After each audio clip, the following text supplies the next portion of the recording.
Hi, and welcome to Studio 22. I'm your host, Abigail McKee, and today we have a woman of many talents. Sydney Hughes is a senior musical theater major here at OCU. When she's not singing on stage, she's an artist and a published author. Stay tuned as she tries to teach me a thing or two about her incredible talents.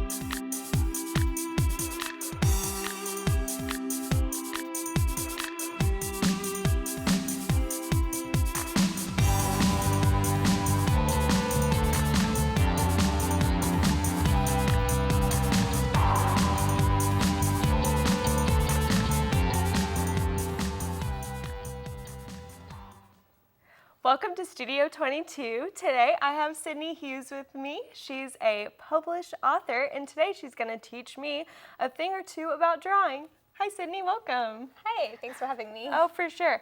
Okay, so I hear you brought your laptop. Yes. And we're going to show like steps on how to start drawing. So let's get into it. Yeah, so I do a lot of things digitally. Okay.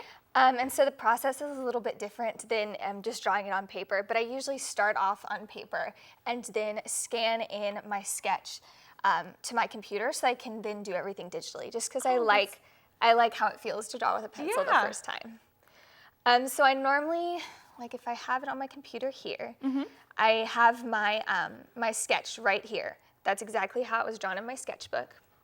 And then what I do is I add in my line art. That's the first thing I do. Oh, so it makes it like bold. Yeah, so that That's awesome. makes it bold, and it lets me just like solidify everything that I have. And you can see where I changed just a few things here. Just a minor thing. Just like change the angle a little bit. And so then that's how that looks with the line art. And then I usually start with the skin. And I have a lot of layers. That's one of the things that I love about digital art, is that you can have as many layers as possible and just work with one at a time. So I usually do the skin first since it's on the bottom, and then I add in some shading. This is, by the way, this is a random thing. It says 1,000 followers. This is something I made for when I had 1,000 followers on Instagram, to be like, yay. Yeah, your Instagram. It's at Sydney Hughes Art. Yes, that's it. So there you go. Follow it because she's an amazing artist. Thanks. Yeah, so I have this, and then I usually add in things like clothing is next, and I always add in the shading right on top of that. So here I've started adding in a little more details. The details start to come in last. And I don't know why, but I always do the hair one of the last things that I do. And I almost always do all of the details in one layer because I like to have just everything be able to blend. And it looks like you added like highlights to the hair. And then the last thing that I do is I add my signature. And I also add in just like little highlights or just things to add dimension. Like I added a lot of little wispies, which don't make that big of a difference when you think about it. But then I just like the little extra dimension it adds to the drawing. So yeah, that's like my basic step-by-step for digital drawing. Okay, so it's a little bit different for like hand sketching. Yes. So when I'm doing things hand sketching, and this is my tablet that I use for digital drawing. It's very nice. I typically start with like a blue pencil. Okay. Because it helps me feel like I'm not committing as much, and I can. That's a pretty There's common no commitment. thing. You can be as messy as you want, and then I erase the blue when I go in and do my final designs.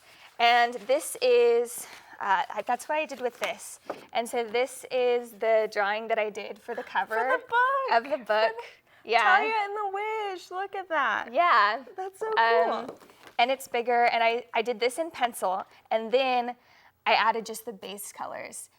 And then when I was done with that, I scanned it in, and I added in like just little things, like I changed the wand and things like that. I did all of that digitally. So it's kind of like a multimedia.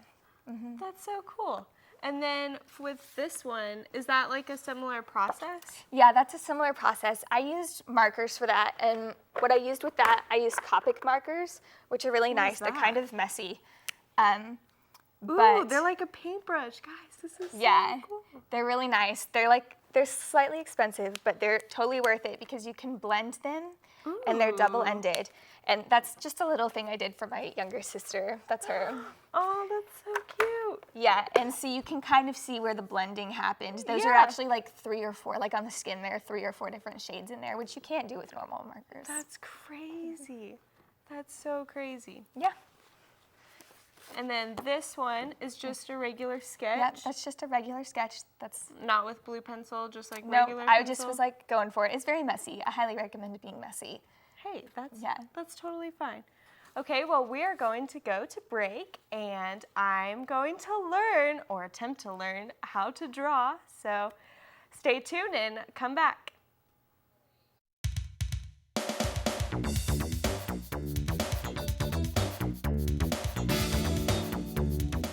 You need to leave.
Oklahoma isn't your room.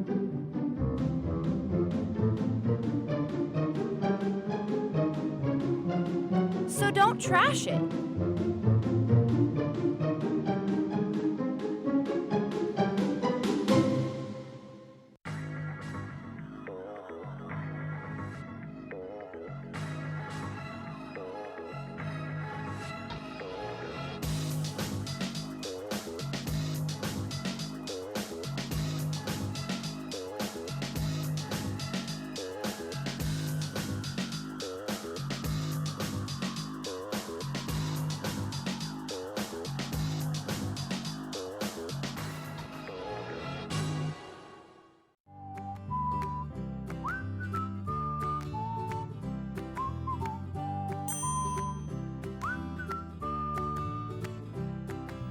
Let's try that again.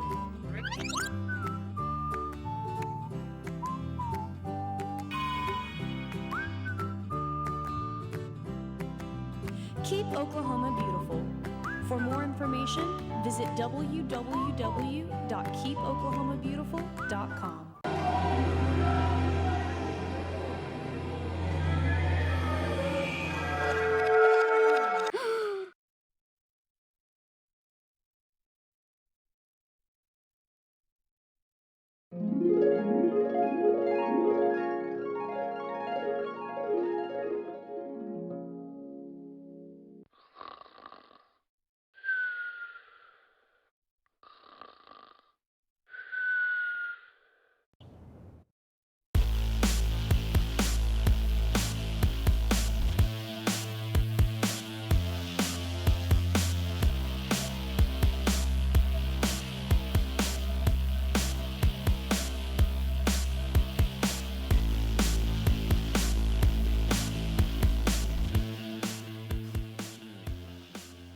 Welcome back. I'm here still, and I'm going to learn how to draw, which I'm really nervous about because I'm not an artist, to say the least. So here we go. Let's get into it.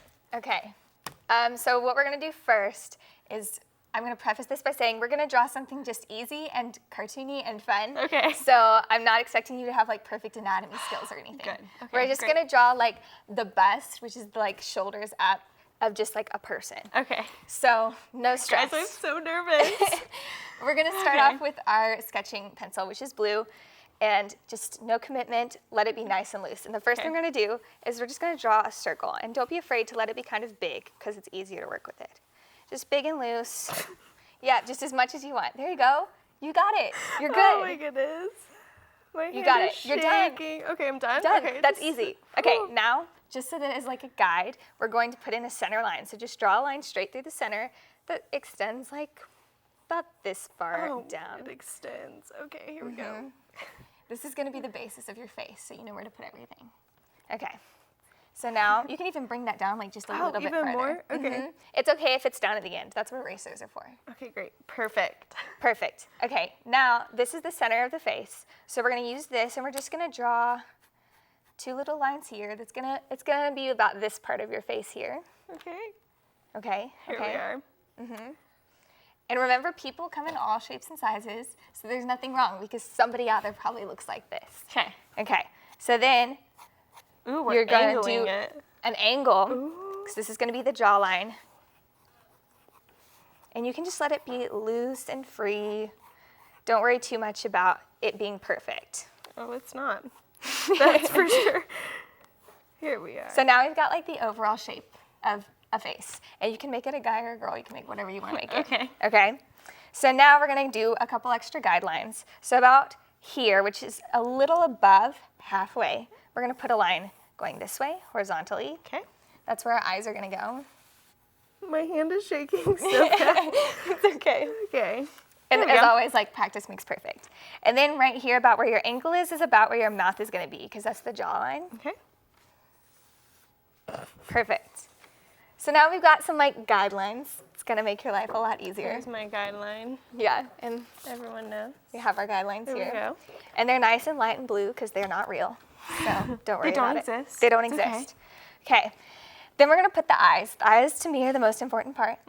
So a good rule is that faces are generally 5 eyes wide, and you generally have the space of 1 eye in Okay. between your 2 eyes. So that makes things a little bit easier. So I'm going to just put a circle. It doesn't have to be eye-shaped because Just a circle. just a circle, because Okay. you have eyeballs that are round. So we're going to go ahead and just put those in there just to be like, this is roughly where I want my eyes to go. Oh, man. Okay. See how messy mine is? I just put lots of lines. It's totally fine. And then you see about where your circle ends down here. About midway between that and the mouth line, you can put the bottom of your nose. And because it's a cartoon, you can just like a triangle shape. a triangle. anything? You can put Right. like little nostrils, whatever. Oh. Good thing I have an eraser. Yes, that's what erasers are for. Perfect. Okay, so now we've got like the idea of a nose and the idea of some eyes. It was like so much better. I've had a lot of practice. Okay. It's totally fine. Don't stress. Perfect. Okay, and then about here is where the mouth is going to go. Okay. Once again, you can draw any type of mouth that you want.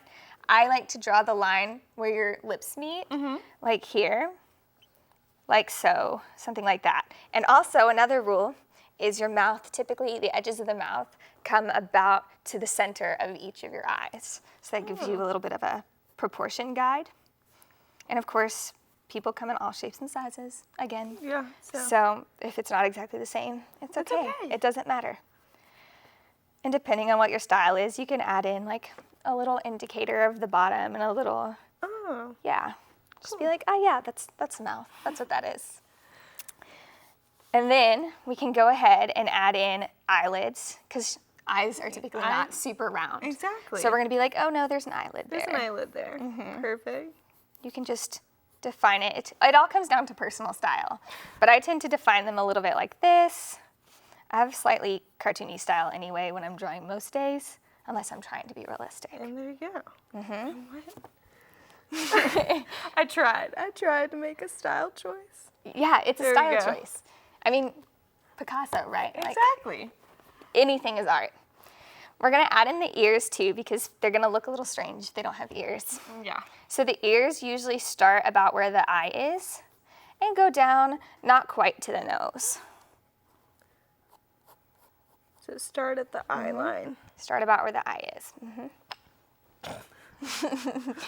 My person looks scary, but it is Maybe good. it's an evil Disney It's a villain monster. or something. It could be a monster. Exactly. Perfect. And now we're gonna add in some eyebrows, which is the Okay. most important part for expression, but we're not worrying about expressions right now. We're just Okay. worrying about getting all the parts on. So typically eyebrows, they start about right here. If you do makeup, Yes. it'll make it a lot easier. Okay. You should know where eyebrows start roughly. And then they arch up about 3/4 of the way past the eye. Ironically, when I started learning how to draw eyebrows better, I started like doing my eyebrows better in makeup. There you go. So now we have eyebrows, and we're gonna add in the eyes so that we have What? some irises and some pupils. Perfect.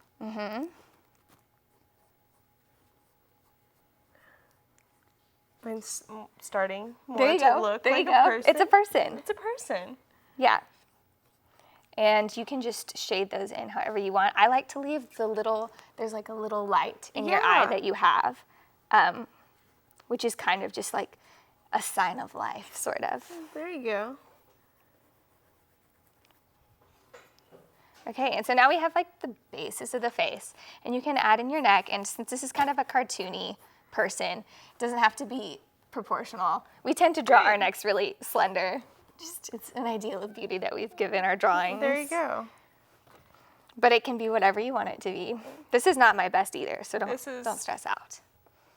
Okay, so we've got like our got most the important parts. basis Like you of the have, face. this is a pretty average looking person though, so you would want to, Mine change is it. not an average looking person. Let me tell you. I tried. It looks good. It's like He it has has character. a very like pronounced jawline. So like there you go. That's a choice. But That's that choice. is when you come in with your regular pencil. Okay. And you can come in and start, I just threw my pencil at you, I'm sorry. You're totally fine. You can come in and start darkening your lines. The one thing that I always say though is don't do this deal where you come in and you do little tiny strokes. Yeah. Go ahead Just and just carry commit, it. make Okay. big strokes. That's kind of one of the tells of like, are you committed? Do you know what you're doing? Or are you scared? You want to be committed. But I don't know what I'm doing, but I'm committed.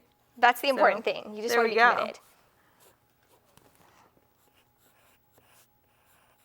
There you go.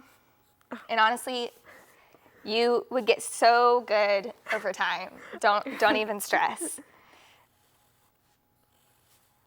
How long have you been doing this? I think I started drawing when I was really young. Everybody starts drawing really young. But I think I started actually trying to learn how to draw when I was about 13, 14, something like that.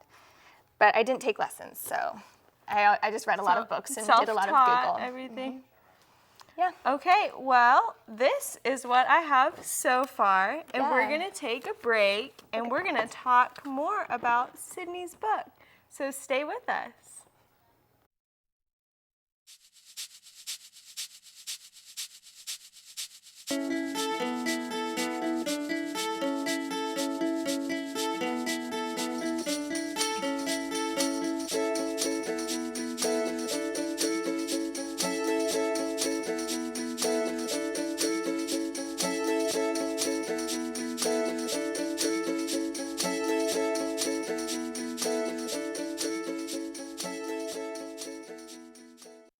The Stars in retreat. The shot goes up. Devasane comes out of nowhere, and another block for OCU. This guy's on fire.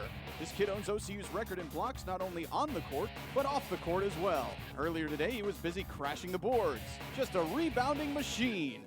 Even cleaning up the glass, giving a whole new meaning to garbage time. Devasane, MVP on the court, and keeping Oklahoma beautiful off the court.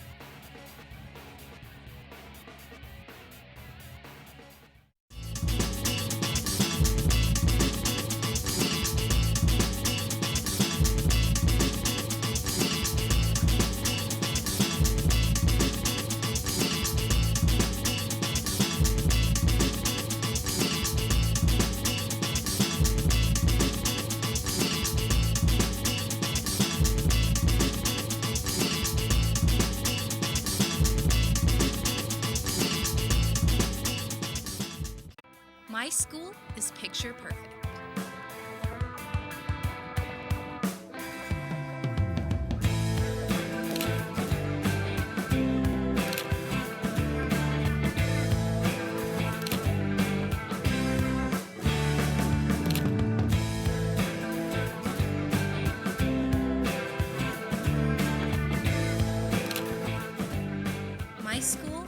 OCU.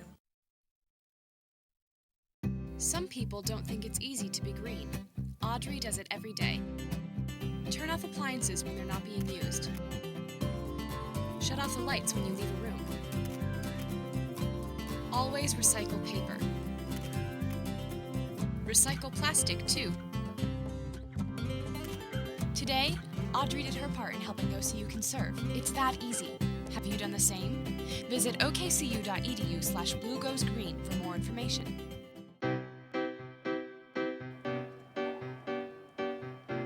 OCU is smart, fun, cute, driven, so busy, expressive, exciting. But you know this, you go here. OCU is my school.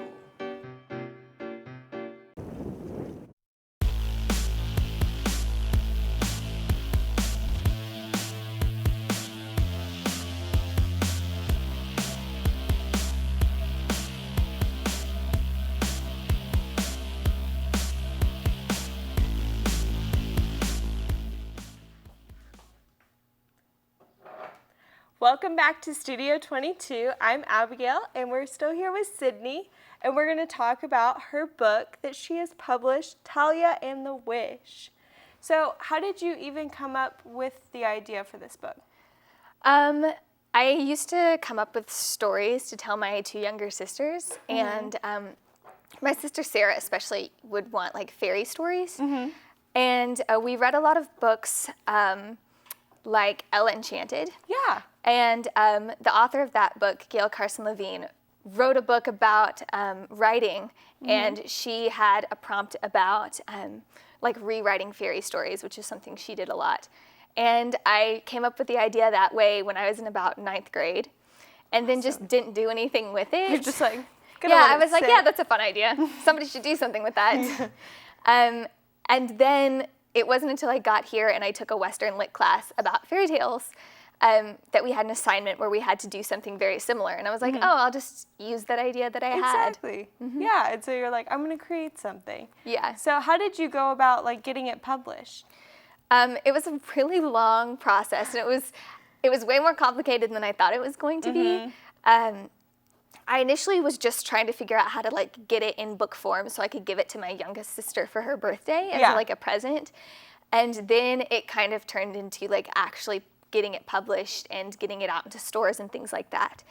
And I went through an independent publishing company called Create Space, because it gives a lot of freedom in independent publishing so that you have the most control over how the book is going to turn out, which is what I was looking for. Yeah. And it took me a lot of time. I had to read a lot of books from the library about like how to do market this, it. yeah. And I was on like a lot of forums, but I actually got a lot of help from random people on the internet that I don't know that were like, thanks so super much helpful. for that. Yeah, because it took me months. Yeah, months to get it.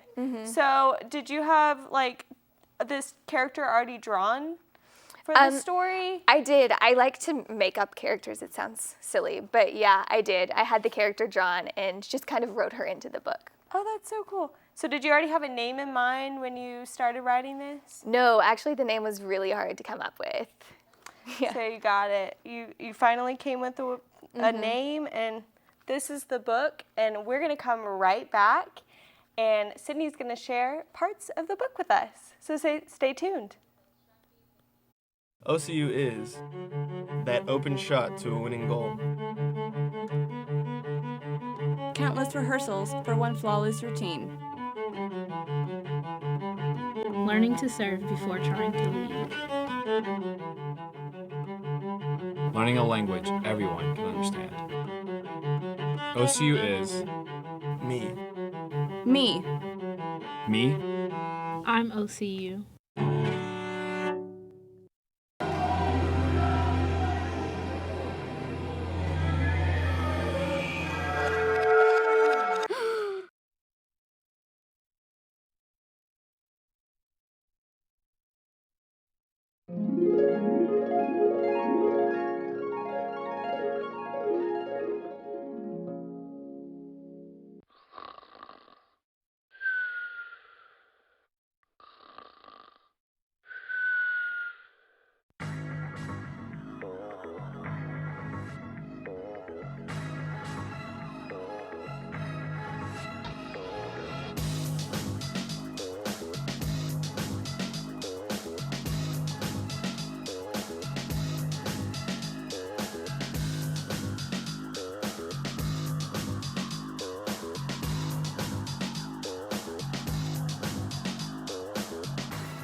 Some people don't think it's easy to be green.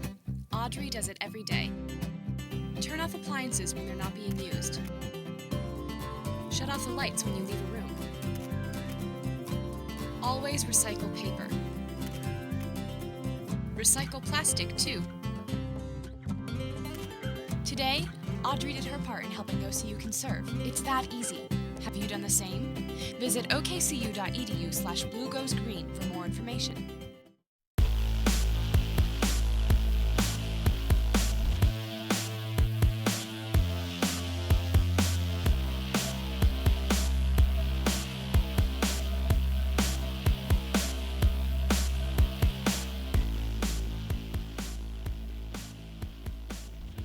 Chapter 1. Many years ago, fairies lived in harmony with humans. They worked side by side, and many rich and royal families hired fairies to care for their children. These fairies, often called fairy godparents, would care for generation after generation, and they were much loved. However, there came a time when the humans began to mistrust the fairies and grow jealous of their magical abilities. They worried that one day the fairies would turn against them and use their power to destroy them. So the king tricked the most powerful of the fairies, Lady Elena, into casting a spell that enslaved all the magical people in the land. Instead of working freely, they were magically bound to serve the humans without pay and were never able to choose their own life path. They were exiled to special villages where they would wait to be called upon by the human families whom they were bound to. Gradually, the fairies became used to this way of living and hardly remembered a time when they had not been slaves. Their days were spent quietly waiting to be summoned by their human masters. As generations passed, many of the humans forgot that there had ever been fairies and magic, and they stopped calling them altogether. So year after year, the fairies would wait, never imagining that there had ever been a purpose in life besides this endless waiting. Only a few very old fairies remembered the days before the curse. One of these old fairies was named Lynette, and she had a granddaughter named Talia. Lynette would tell her stories of a time of peace and harmony, and a legend that told of a way to break the curse. As Talia grew up, she dreamed of traveling the world and having many wonderful adventures. Her grandmother told her that one day, perhaps someone would convince the king to break the curse, and she would be able to be free. That was so cool. Oh my goodness. So you can get this book on Amazon, Barnes & Noble. Yeah, Books A Million. Books A Million, all of that. Oh my goodness, that's so exciting. Well, thank you so much, Sydney, for coming, teaching me how to draw, or attempt to teach me how to draw. Go get her book, Talia and the Wish. It's a wonderful book. I loved hearing you, and thank you for being here today. Thank you so much. So we're just... Yeah, that was good.